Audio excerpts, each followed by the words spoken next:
Pembelajaran sosial emosional modul 2.2 koneksi antar materi. CGP Angkatan 4 Wilayah Kota Pematang Siantar. Inti filosofi pembelajaran sosial dan emosional, hati yang gembira adalah obat. Manusia adalah makhluk ciptaan Tuhan yang sempurna. Namun di kesempurnaan itu dalam realitas sehari-hari lebih sering dialami ketidaksempurnaan, terkhusus di hal-hal sosial dan emosional. Setiap guru pasti pernah mengalami rasa cemas, rasa marah,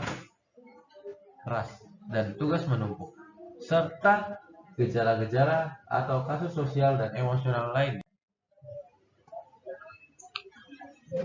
Lalu, bagaimana cara mengatasinya? Dalam pendekatan sosial dan emosional, di dalam kelas teknik mengatasinya, salah satu di antaranya adalah pembelajaran sosial emosional. EQ sama pentingnya dengan IQ. Zins dan kawan-kawan di tahun 2001 mengatakan pembelajaran sosial dan emosional adalah proses di mana anak-anak meningkatkan kemampuan mereka untuk mengintegrasikan pikiran, perasaan, dan perilaku untuk mencapai tugas-tugas sosial yang penting. Pembelajaran sosial dan emosional yang ditujukan untuk jenjang pendidikan usia dini hingga menengah ini dikembangkan pada tahun 1994 oleh sekelompok pendidik, peneliti, dan pendamping anak. Salah satunya adalah psikolog Daniel Goleman, pencetus teori kecerdasan emosi. Kerangka pembelajaran sosial dan emosional berbasis penelitian ini bertujuan untuk mendorong perkembangan anak secara positif dengan program yang terkoordinasi secara lebih baik antara berbagai pihak dalam komunitas sekolah. Pembelajaran sosial dan emosional adalah pembelajaran yang dilakukan secara kolaboratif oleh seluruh komunitas sekolah. Proses kolaborasi ini memungkinkan anak dan orang dewasa di sekolah memperoleh dan menerapkan pengetahuan, keterampilan, dan sikap positif mengenai aspek sosial dan emosional.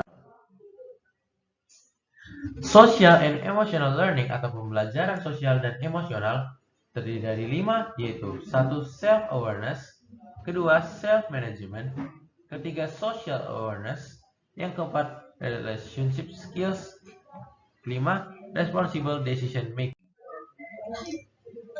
Ada 3 hal yang menjadi ruang lingkup untuk setiap kompetensi pembelajaran sosial dan emosional, yaitu 1. Kegiatan rutin yang merupakan kondisi di luar kegiatan belajar, mengajar secara akademik.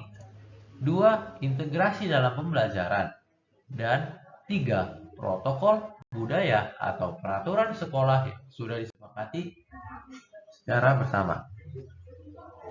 Kesadaran diri, penghargaan terhadap perbedaan dan empati, pemahaman diri dan orang lain yang lebih, kemampuan menghadapi tantangan dan perspektif yang berbeda-beda dari orang lain atau resiliensi. Kaitannya, nilai dan peran guru yakni mandiri, reflektif, kolaboratif, inovatif, dan berpihak pada murid akan lebih mudah tercapai dan terbentuk.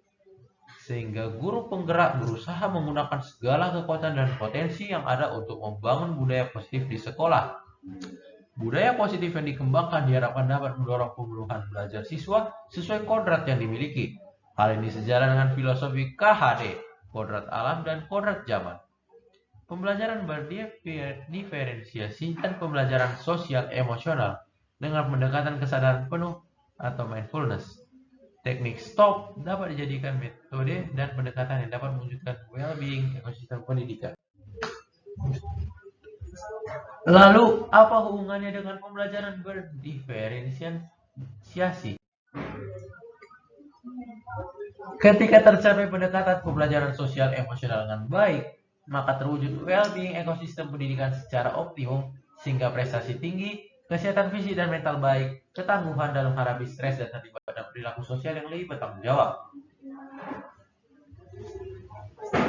Maka, jika pembelajaran sosial emosional dengan mindfulness tercipta dengan baik, maka budaya positif dan pembelajaran berdiferensiasi sangat mudah dimiliki, sangat tersalur, sehingga anak bahagia karena pembelajaran disajikan sesuai dengan kebutuhan belajar, minat, dan profilnya. Melalui pembelajaran berdiferensiasi dan pembelajaran sosial emosional, profil pelajar Pancasila akan sangat baik dan mudah untuk dicapai, diwujudkan, dan dibudayakan. Terima kasih. CGP Angkatan 4 Wilayah Pematang Siantar, Victory Budi Abadi Simbolon.